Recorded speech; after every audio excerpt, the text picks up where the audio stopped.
पूतना जाती है तो भगवान इधर करवट ले लेते हैं, जब उधर जाती है तो भगवान इधर करवट लेते हैं। तो सुखदेव जी महाराज कहते हैं राजन भगवान क्यों करवट लेते हैं? तो अनंत मारो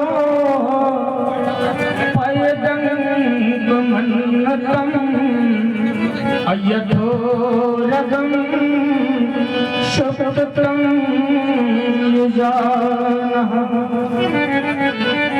भगवान विचार करते हैं ये पूतना कपट करके आई है, छल से आई है, इसका वेश राक्षसी है, लेकिन माया के बल से इसने अपने शरीर को बदल लिया है और मोहिनी का रूप धारण कर लिया। तो भगवान बार बार करवट ले रहे हैं, भगवान जान रहे हैं अगर मैंने आंख खोल दी तो इसकी माया समाप्त हो जाएगी और जैसे ही इसका शरीर राक्षसी में परिवर्तित हो जाएगा तो सारे लोग डर जाएंगे, कहीं मेरी मैया ऐसा ना हो।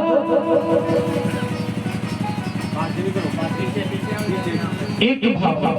दूसरा भाव पू माने होता है अपवित्र और तना माने धड़, यानी पूतना का जो शरीर है वो अपवित्र है क्योंकि राक्षसी।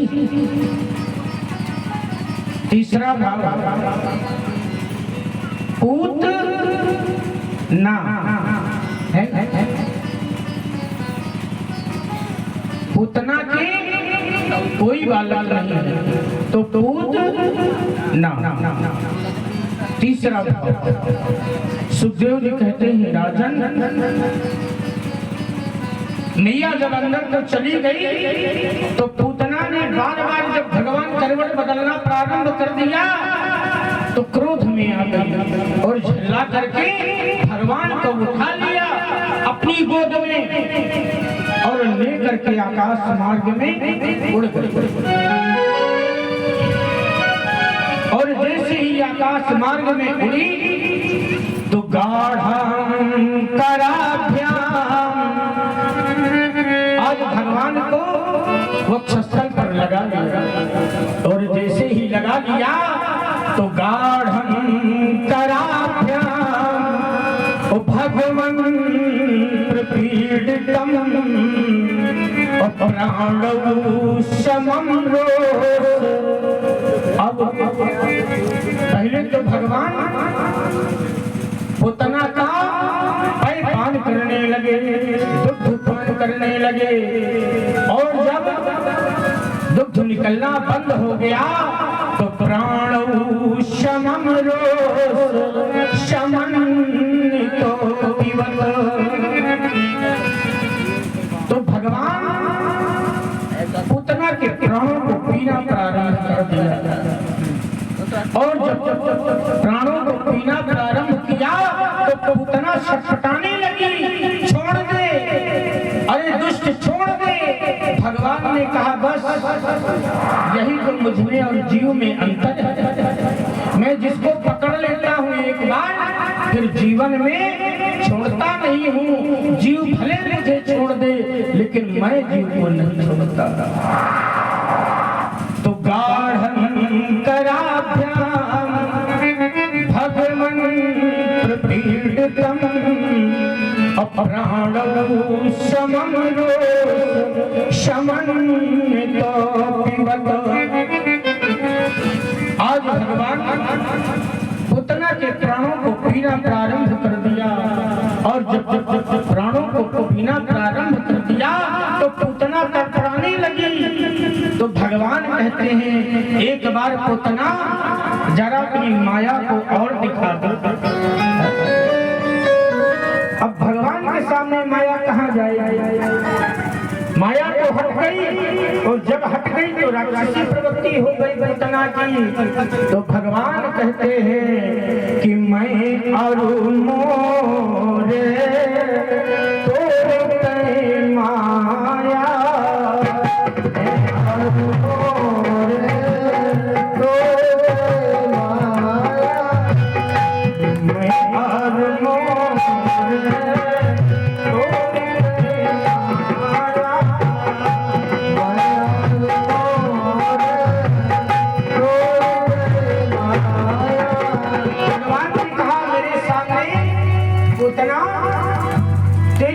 टिक नहीं सकती।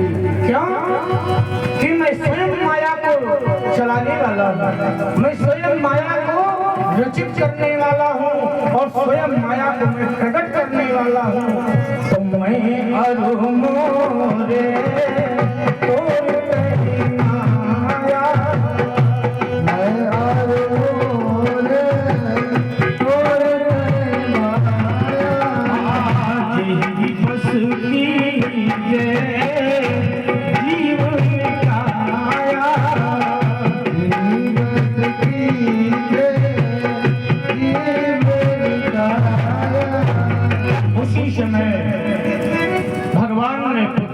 प्राणों को हरण कर लिया।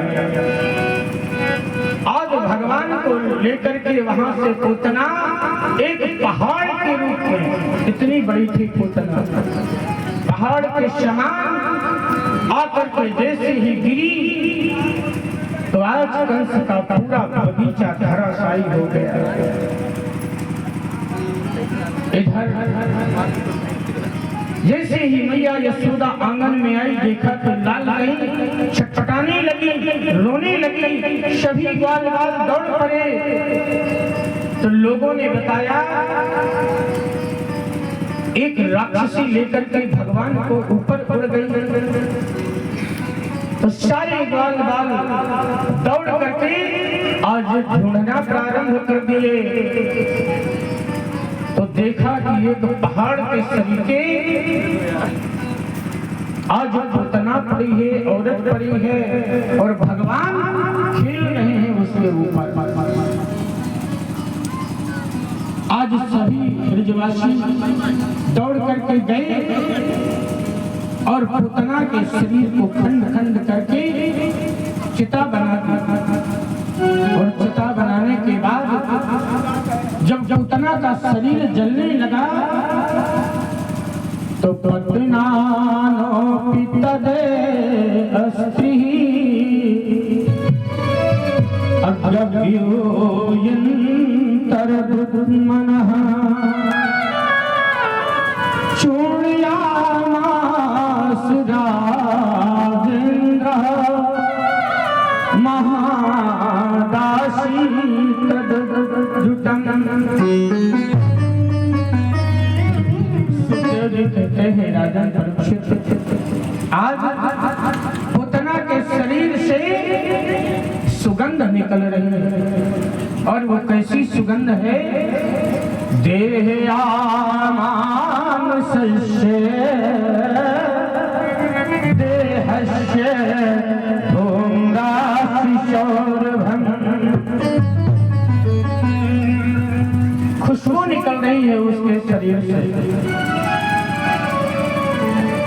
तो परीक्षित जी ने पूछा, महाराज व्यक्ति जब समाप्त हो जाता है तो उसके शरीर से दुर्गंध निकलती है, लेकिन आज पूतना के शरीर से खुशबू क्यों निकल रही है? तो सुखदेव जी कहते हैं, राजन भगवान ने पूतना को स्पर्श किया और जब पूतना को स्पर्श किया तो पूतना के सारे पाप नष्ट हो गए। और जीव के जब सारे पाप नष्ट हो जाते हैं तो पुण्य अपने आप शरीर के अंदर आ जाते हैं। आज पूतना का शरीर पुण्य से भर गया और जब भर गया तो पूतना के शरीर से सुगंध आने लगा। इधर कंस को जैसे ही गुप्तचरों ने बताया, महाराज जिस सुंदरी को भेजा था उसका राम नाम सत्य हो गया। अब कंस और घबराया और क्रोध में आया तो शक्रासुर को भेजा। भगवान ने शक्रासुर को भी मार डाला। तो तृणावर्त को भेजा तो तृणावर्त को भी भगवान ने मार डाला। शंखचूड़ राक्षस को भेजा, उसको भी भगवान ने मार डाला। अब धीरे धीरे भगवान बड़े